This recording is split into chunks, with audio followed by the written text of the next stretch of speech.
नवरात्रि के दौरान हर दिन का अलग अलग महत्व होता है और देवी के हर रूप की पूजा होती है।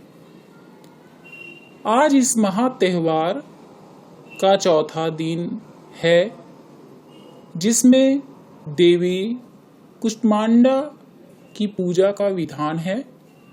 पौराणिक मान्यताओं के अनुसार देवी कुष्मांडा ने ही इस संसार की रचना की थी।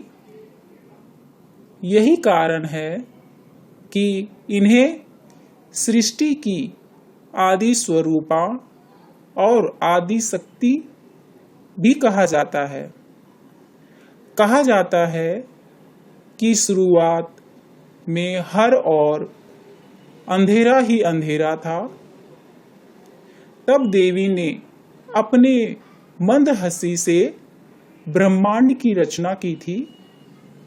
अष्टभुजा देवी अपने हाथों में धनुष, बाण, कमल पुष्प, कमंडल, जलमाला, चक्र, गदा और अमृत से भरपूर कलश रखती हैं।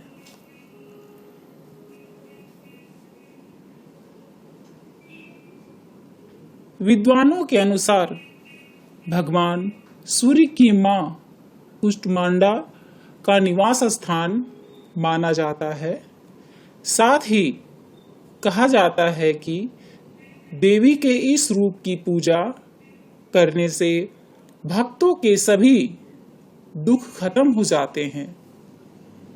जो व्यक्ति विधि विधान से माता की पूजा करता है, देवी की तेज के प्रताप से वो रोग मुक्त हो जाता है। ऐसा माना जाता है कि सच्चे मन से देवी की आराधना करने से यश, बल, आयु, सम्मान और स्वास्थ्य की वृद्धि होती है।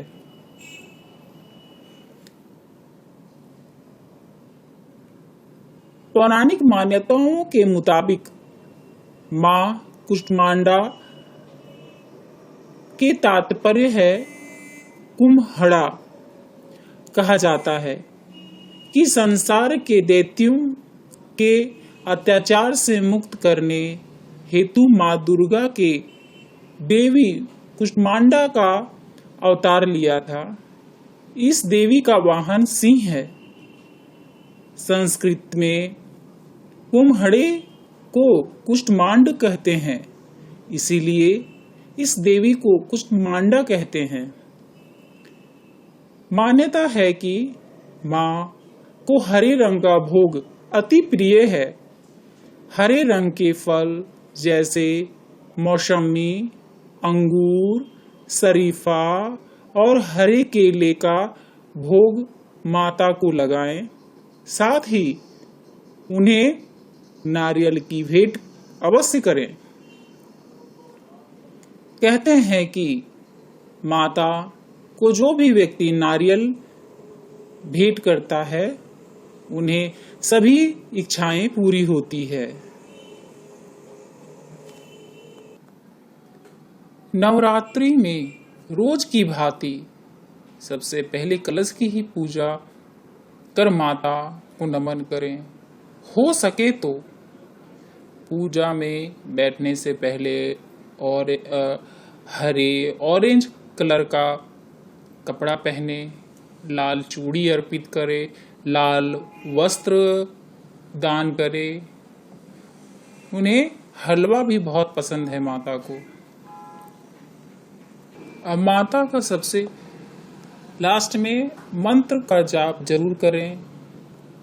जाप के बाद में माता को मंत्र से भी संबोधित करें। वो मंत्र माता का, कुष्मांडा माता का मंत्र इस प्रकार है: या देवी सर्वभूतेषु सृष्टि रूपेण संस्थिता नमस्तस्यै नमस्तस्यै नमो नमः। देवी का वास सूर्य मंडल के भीतर लोक में है। सूर्य लोक में रहने की शक्ति क्षमता केवल इन्हीं में है। इसीलिए इनके शरीर की कांति और प्रभाव सूर्य की भांति ही देवी व्यापान है। इनके ही तेज से दसों दिशाएं आलोकित है। ब्रह्मांड की सभी वस्तुओं और प्राणियों में इन्हीं का तेज व्याप्त है। अचंचल और पवित्र मन से नवरात्रि के चौथे दिन में देवी की पूजा आराधना करने से इनके भक्तों को रोगों और शोकों का नाश होता है और आयु, बल, यश, आरोग्य प्राप्त होता है। ये देवी अल्प सेवा और भक्ति से ही प्रसन्न होती हैं और आशीर्वाद देती है। सच्चे मन से पूजा करने वाले को सुगमता और परम पद प्राप्त होता है। विधि विधान से पूजा करने पर भक्त को कम समय में ही कृपा का सूक्ष्म भाव अनुभव होने लगता है। ये देवी आधियों व्याधियों से मुक्त करती हैं और सुख समृद्धि और उन्नति प्रदान करती है। अतः देवी की उपासना में भक्तों को सदैव तत्पर रहते हैं।